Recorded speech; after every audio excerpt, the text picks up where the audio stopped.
UP के बांदा में मानो कोरोना पॉजिटिव केस की बाढ़ सी आ गई है। जिले में दिनों दिन पॉजिटिव मरीज बढ़ते जा रहे हैं, जिसे देखते हुए जिला प्रशासन सभी इलाकों को सील करने की कवायद में जुट गया है।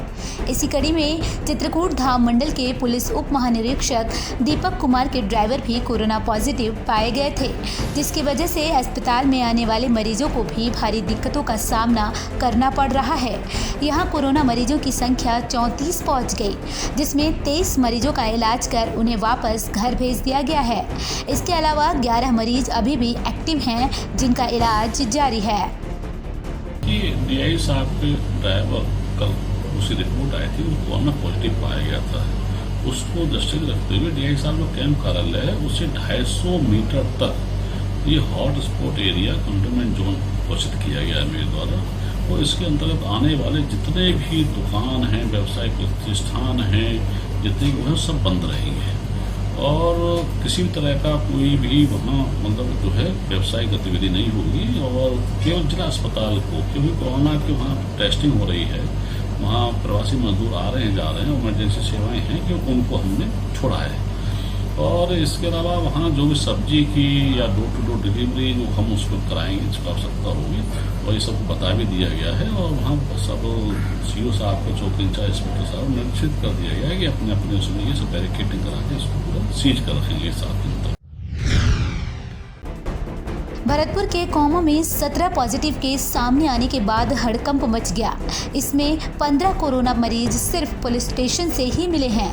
वहीं इसमें पुलिस कर्मियों के कांटेक्ट में आए लोगों की पहचान की जा रही है। जानकारी के अनुसार कौमा थाना पुलिस को गो तस्कर पकड़ना भारी पड़ गया। दरअसल पिछले दिनों पुलिस ने गो तस्करों को गिरफ्तार किया था, जिसके बाद गो तस्कर के कोरोना पॉजिटिव निकलने के साथ ही पुलिस कर्मियों की जांच कराई गई। एक कांस्टेबल के कोरोना पॉजिटिव रिपोर्ट आने के बाद दोबारा थाने पर तैनात सभी पुलिस कर्मियों की जांच कराई गई। बता दें कि कौमा थाना अधिकारी को छोड़कर 16 पुलिसकर्मी कोरोना वायरस की चपेट में आ चुके हैं। लुधियाना में आम आदमी पार्टी ने बिजली के मुद्दे पर डिप्टी कमिश्नर के ऑफिस के बाहर सरकार के खिलाफ धरना प्रदर्शन किया। आम आदमी पार्टी के बिजली कीमतों पर धरना प्रदर्शन के बीच अकाली दल और बीजेपी ने भी पहुंचकर प्रदर्शन किया। बीजेपी ने राशन को लेकर प्रदर्शन किया। ये नज़ारा ऐसा था मानो नेता जनता की लड़ाई के लिए कम, शक्ति प्रदर्शन ज़्यादा कर रहे हैं। इस दौरान सोशल डिस्टेंसिंग के भी जमकर धज्जियां उड़ाई गई, जो चर्चा का विषय बन गया।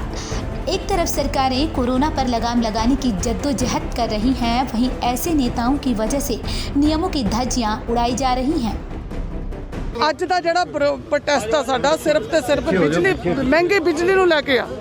ਅੱਜ ਮਹਿੰਗੀ ਬਿਜਲੀ ਕਰਕੇ ਅਸੀਂ ਸਭ ਤੋਂ ਵੱਧ ਧਰਤੀ ਸੜਕਾਂ ਤੇ ਉਤਰੇ ਹੋਏ ਆ। ਇੰਨੀ ਗਰਮੀ ਦੇ ਵਿੱਚ ਹਰ ਵਰਗ ਸੜਕਾਂ ਤੇ ਆ, ਕਿਉਂਕਿ ਸਰਕਾਰ ਨੇ ਵਪਾਰੀਆਂ ਨੂੰ ਕਿਹਾ ਸੀ 350 ਕਰੋੜ ਦਾ ਰਾਹਤ ਪੈਕੇਜ ਅਸੀਂ ਤੁਹਾਨੂੰ ਦੇ ਰਹੇ ਆ, ਪਰ ਸਰਕਾਰ ਹੁਣ ਉਸ ਤੋਂ ਭੱਜ ਚੁੱਕੀ ਆ। ਤੇ ਸਭ ਤੋਂ ਵੱਡੀ ਗੱਲ ਜਿਹੜਾ ਫਿਕਸ ਚਾਰਜ ਬਿਜਲੀ ਤੇ ਲਾ ਕੇ ਅੱਜ ਇੱਕ ਪਾਸੇ ਤਾਂ ਆਪਾਂ ਉਦਯੋਗਿਕ ਵਪਾਰੀਆਂ ਨੂੰ ਕਹਿ ਰਹੇ ਆ ਬਈ ਤੁਹਾਨੂੰ ਅਸੀਂ ਘੱਟ ਖਰਚਾ ਦੇਵਾਂਗੇ, ਆਪਣੀ ਲੇਬਰ ਅੱਧੀ ਕਰ ਲਓ ਕਿਉਂਕਿ ਸੋਸ਼ਲ ਡਿਸਟੈਂਸਿੰਗ ਜ਼ਰੂਰੀ ਆ। ਪਰ ਸਮੱਸਿਆ ਇਹ ਹੈ ਸੋਸ਼ਲ ਡਿਸਟੈਂਸਿੰਗ ਦੀ ਗੱਲ ਕਰੀਏ ਜੇ ਆਪਾਂ, ਤੇ ਨਾਲ ਦੀ ਨਾਲ ਉਹਨਾਂ ਦਾ ਪੈਸਾ ਵੀ ਤਾਂ ਘਟਿਆ, ਉਹਨਾਂ ਦਾ ਵਪਾਰ ਵੀ ਤਾਂ ਘਟਿਆ। ਸਰਕਾਰ ਕਿਉਂ ਨਹੀਂ ਇਹਨਾਂ ਨੂੰ ਕਹਿੰਦੀ ਵੀ ਤੁਹਾਨੂੰ ਅਸੀਂ ਬਿਜਲੀ ਦੇ ਬਿੱਲਾਂ ਦੇ ਵਿੱਚ ਵੀ ਰਾਹਤ ਦੇਵਾਂਗੇ। ਉਹਨਾਂ ਦੇ 10 ਤੋਂ 15 ਰੁਪਏ ਯੂਨਿਟ ਬਿਜਲੀ ਬਿੱਲ। ਅੱਜ ਡੀਸੀ ਸਾਹਿਬ ਨੂੰ ਮੈਮੋਰੰਡਮ ਦੇ ਬਣਾਇਆ ਹੈ ਕਿ ਜਿਹੜੀ ਮਦਦ ਕੇਂਦਰ ਸਰਕਾਰ ਵੱਲੋਂ ਕਰੋਨਾ ਦੀ ਬਿਮਾਰੀ ਨੂੰ ਨਜਿੱਠਣ ਵਾਸਤੇ, ਚਾਹੇ ਅੰਨ ਦੇ ਰੂਪ 'ਚ ਆਈ, ਚਾਹੇ ਪੈਸੇ ਦੇ ਰੂਪ 'ਚ ਆਈ, ਉਹਦਾ ਸਹੀ ਉਪਯੋਗ ਹੋਵੇ, ਅਸੀਂ ਉਹਦੇ ਵਾਸਤੇ ਮੰਗ ਕਰਨ ਆਏ ਹਾਂ। ਅੱਜ ਕਰੀਬ 3 ਮਹੀਨੇ ਹੋ ਗਏ ਲੋਕਡਾਊਨ ਲੱਗੇ ਨੂੰ, ਔਰ ਕੇਂਦਰ ਸਰਕਾਰ ਨੇ ਟਾਈਮਲੀ ਅੰਨ ਭੇਜਿਆ, ਲੇਕਿਨ ਹਾਲੇ ਤੱਕ ਸਿਰਫ 3% ਲੋਕਾਂ ਨੂੰ ਅੰਨ ਵੰਡਿਆ ਗਿਆ। ਔਰ ਦੂਸਰੀ ਗੱਲ, ਜਿਹੜਾ ਇਹ ਵੰਡ ਸੀਗੇ ਇਹ ਸਰਕਾਰੀ ਤੰਤਰ ਰਾਹੀਂ ਹੋਣੀ ਚਾਹੀਦੀ ਸੀ, ਲੇਕਿਨ ਕੈਪਟਨ ਸਰਕਾਰ ਨੇ ਇਸ ਤੇ ਰਾਜਨੀਤੀ ਕੀਤੀ। ਆਪਣੀ ਪਾਰਟੀ ਦੇ ਛੋਟੇ ਤੋਂ ਵੱਡੇ ਲੀਡਰਾਂ ਦੇ ਅੰਦਰ ਘਰ ਦੇ ਕੋਠੇ ਭਰਤੇ, ਉਹ ਆਪਣੇ ਮਨਮਰਜ਼ੀ ਦੇ ਬੰਦਿਆਂ ਨੂੰ ਦੇ ਰਹੇ ਹੈ, ਲੇਕਿਨ ਲੋੜਵੰਦ ਬੰਦਿਆਂ ਕੋਲ ਅੰਨ ਨਹੀਂ ਪਹੁੰਚ ਰਿਹਾ। ਮੈਂ ਸਮਝਦਾ ਕੈਪਟਨ ਸਰਕਾਰ ਇਸ ਤੋਂ ਬਾੜਾ ਕੰਮ ਕੁਛ ਨਹੀਂ ਕਰ ਸਕਦੀ ਕਿ ਕਰੋਨਾ ਦੇ ਅੰਦਰ ਉਹ ਰਾਜਨੀਤੀ ਕਰ ਰਹੇ ਹੈ। देखो कोरोना महामारी के टाइम जो भेजे गए मोदी जी वालों राशन की मिसवरतों हुई है और इस कांग्रेस सरकार ने कबला किया है, ਉਹਦੇ ਬਾਰੇ ਜਾਣੂ ਅੱਜ ਸਾਰੇ ਡੀ ਸਾਹਿਬ ਨੂੰ ਅਸੀਂ ਸ਼੍ਰੋਮਣੀ ਅਕਾਲੀ ਦਲ ਤੇ ਜਿਹੜੇ ਬੀਜੇਪੀ ਦੇ ਵਰਕਰ ਨੇ ਸਾਰੇ ਅਸੀਂ ਦੱਸਣ ਆਏ ਹਾਂ। ਔਰ ਦੇਖੋ ਹਰ ਦਿਨ ਕੋਈ ਨਾ ਕੋਈ ਨਵਾਂ ਮੁੱਦਾ ਸਾਹਮਣੇ ਆ ਰਿਹਾ ਹੈ। ਇਹ ਸਾਡੇ ਸੀਐਮ ਸਾਹਿਬ ਕਹਿ ਰਹੇ ਨੇ ਜੀ ਸਾਨੂੰ ਸ਼ਰਾਬ ਦੇ ਵਿੱਚੋਂ ਇੰਨਾ 5500 ਕਰੋੜ ਦਾ ਘਾਟਾ ਪੈ ਗਿਆ। ਘਾਟਾ ਕੀ ਕਹਿ ਘਾਟਾ ਤੇ ਤੁਹਾਡੇ ਜਿਹੜੇ ਕਾਂਗਰਸ ਦੇ ਲੋਕ ਨੇ, ਜਿਹੜੇ ਬਿੱਟੂ ਛਾਬੜਾ, ਕੇਵਲ ਛਾਬੜਾ, ਅੱਜ ਕਿੰਨੇ ਦੇਰ ਤੋਂ ਕਾਂਗਰਸ ਦੇ ਪਰਿਵਾਰ ਨੇ ਔਰ ਇਹ ਸ਼ਰਾਬ ਦਾ ਧੰਦਾ ਕਰ ਰਹੇ ਨੇ ਔਰ ਇਹਨਾਂ ਦੀਆਂ 40 ਫੈਕਟਰੀਆਂ 200 ਰੁਪਏ ਦੀ ਬੋਤਲ ਦਾ ਜਿਹੜੀ ਹੈਗੀ 20,000 रुपये ਦੀ पेटी बेचते पे ने। यूपी के संभल में नगर सुधार कमेटी और संघर्ष समिति ने चाइना की कायरतापूर्ण हरकत पर चीन का पुतला फूंक कर विरोध प्रदर्शन किया और चीन के खिलाफ नारेबाजी की है। इसके बाद 2 मिनट का मौन रखकर शहीद जवानों को श्रद्धांजलि दी। इस अवसर पर नगर सुधार कमेटी के अध्यक्ष मुशीर तारीन ने कहा, चीन ने जो कायरतापूर्ण हरकत की है और विश्वासघात किया है वो निंदनीय है। अब भारत को उनके इस दुस्साहस का सर्जिकल स्ट्राइक करके मुंहतोड़ जवाब देना चाहिए।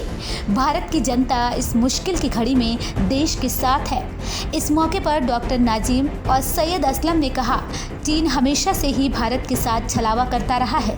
देश के जवानों की शहादत बेकार नहीं जाएगी। हमारे बहादुर फौज बदला लेना अच्छी तरह जानते हैं।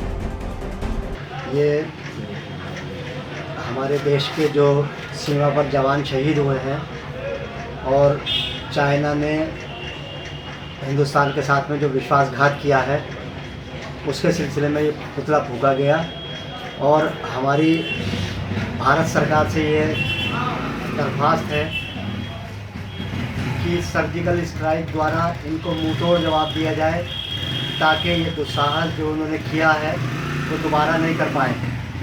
चाइना हमेशा से हिंदुस्तान को धोखा देता चला आया है। चीन की कायराना हरकत पर देश भर में गुस्सा है।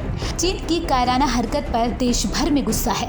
जिला फाजिल्का शिवसेना बाल ठाकरे के सदस्यों ने फाजिल्का के घंटाघर चौक में चीन का पुतला फूंका और शहीद हुए सैनिकों को श्रद्धांजलि दी। इस मौके पर मीडिया से बातचीत करते हुए शिवसेना बाल ठाकरे के जिला प्रधान और दूसरे सदस्यों ने बताया कि हमने चीन का झंडा फूंका है और हमारी देशवासियों से अपील है कि चीन के बने प्रोडक्ट्स का बहिष्कार करें। ਅੱਜ ਅਸੀਂ कार्यक्रम ਕੀਤਾ ਹੈ। ਅਸੀਂ ਜਿਹੜੇ ਵੀ ਚਾਈਨਾ ਤੇ ਹਿੰਦੁਸਤਾਨ ਦੇ ਵਿੱਚ ਜੋ ਵੀ ਕੱਲ ਵੀ ਫੌਜੀਆਂ ਦੇ ਵਿੱਚ ਵੀ ਚਾਈਨਾ ਨੇ ਜੋ ਵੀ ਹਰਕਤ ਕੀਤੀ ਸੀਗੀ, ਸਾਡੇ ਫੌਜੀ ਭਾਈ ਵੀ ਸ਼ਹੀਦ ਹੋਏ ਨੇ ਤੇ ਅਸੀਂ ਅੱਜ ਚਾਈਨਾ ਦਾ ਝੰਡਾ ਫਾਜ਼ਿਲਕਾ 'ਚ ਸਾੜਿਆ ਗਿਆ ਤੇ ਉਹਨਾਂ ਦਾ ਜਿਹੜਾ ਅਸੀਂ ਬਹੁਤ ਸਾਰੇ ਦੇਸ਼ ਆਦੇ ਫਾਜ਼ਿਲਕਾ ਦੇ ਸਾਰੇ ਦੇਸ਼ ਵਾਸੀਆਂ ਨੂੰ ਤੇ ਪੰਜਾਬ ਵਾਸੀਆਂ ਨੂੰ ਅਸੀਂ ਇਹੀ ਅਪੀਲ ਕਰਦੇ ਹਾਂ ਵੀ ਜਿਹੜਾ ਵੀ ਚਾਈਨਾ ਦਾ ਸਮਾਨ ਤੁਸੀਂ ਖਰੀਦਦੇ ਹੋ ਤੇ ਉਹਨੂੰ ਖਰੀਦਣਾ ਬੰਦ ਕਰੋ, ਕਿਉਂਕਿ ਇਹ ਆਪਣੇ ਕੋਲੋਂ ਪੈਸੇ ਲੈਂਦਾ ਤੇ ਆਪਾਂ ਨੂੰ ਹਥਿਆਰ ਸਪਲਾਈ ਕਰਦਾ ਤੇ ਆਪਣੇ ਉੱਤੇ ਹੀ ਹਮਲਾ ਕਰਦਾ। भारतीय किसान यूनियन ने चीन का पुतला दहन कर चीन के राष्ट्रपति शी जिनपिंग मुर्दाबाद के नारे लगाए। इसके साथ ही मुजफ्फरनगर में चीन के सामानों का बहिष्कार किया गया और व्यापारियों को चीन का सामान नहीं बेचने की बात कही गई। साथ ही साथ भारतीय किसान यूनियन ने केंद्र सरकार से चीन को मुंहतोड़ जवाब देने की मांग की है। यूपी के बुलंदशहर में बिजली घर से ट्रांसफार्मर हटाने की सूचना पर ग्रामीण ने विरोध प्रदर्शन किया। भीषण गर्मी में जनता का हंगामा देख बिजली कर्मचारी मौके से फरार हो गए। इस दौरान ग्रामीणों ने जमकर हंगामा काटा और बिजली घर से बिजली अफसरों को दौड़ा दिया। ये पूरा मामला बुलंदशहर डिबाई तहसील क्षेत्र के गांव कड़वास का है। ग्रामीणों के हंगामे को देखकर पावर कॉरपोरेशन के आला अफसरों ने आश्वासन दिया, जिसके बाद ग्रामीण शांत हुए। ये पब्लिक को यहाँ जानकारी हुई कि यहाँ जगह 2 बिजली की ट्रॉली मतलब ट्रांसफार्मर लगे हुए हैं और यहाँ में से एक उठा कर नहीं राम बिलोनी ले जाना चाहते हैं और यहाँ के किसानों को चौपट करना चाहता है हमारा बिजली विभाग। तो यहाँ पब्लिक को जानकारी हुई और पब्लिक इकट्ठी हो गई और उसको ट्रॉली को ले जाने से बिल्कुल साफ इनकार कर दिया गया। अच्छा, जैसा कि एसडीओ और एक्शन आए थे, उन्होंने क्या आश्वासन दिया पब्लिक को? उन्होंने ये आश्वासन दिया है कि यहाँ पर पब्लिक बहुत ज़्यादा है और पब्लिक के ज़्यादा रुख को देखते हुए यहाँ जगह से कोई सामान नहीं उठाया जा सकता और जनहित में ही कार्य किए जाएँ। इस वजह से यहाँ से पब्लिक अपने अपने घर को वापस हुई है। इसलिए पब्लिक अपने अपने घर को यहाँ से वापस हो गई। आजमगढ़ जिले के मेहनगर में मेड़ के विवाद में पिछले कई दिनों से सुलग रही चिंगारी ने आग का रूप ले लिया और दो पक्षों के बीच जमकर खूनी संघर्ष हुआ। इस संघर्ष में जहां एक युवक की मौत हो गई, वहीं दोनों पक्षों के 6 लोग गंभीर रूप से घायल हो गए। घटना की सूचना मिलते ही आला अधिकारी मौके पर पहुंचे और मामले की जांच शुरू की। गांव में तनाव को देखते हुए मौके पर फोर्स भी तैनात कर दिए गए। आरोपियों की गिरफ्तारी के लिए पुलिस छापेमारी कर रही है। ये मेहनगर थाने में गोपालपुर गांव है, वहाँ पे 2 चौहान परिवार है। उसमें मेढ़ को लेकर के विवाद हो गया। रात में लाठी डंडे से लोगों ने मारपीट की। आज सुबह में उसमें एक व्यक्ति की मृत्यु हो गई है। उसमें मुकदमा कायम करके जो लोग दोषी हैं उनको जेल भेजा जाएगा।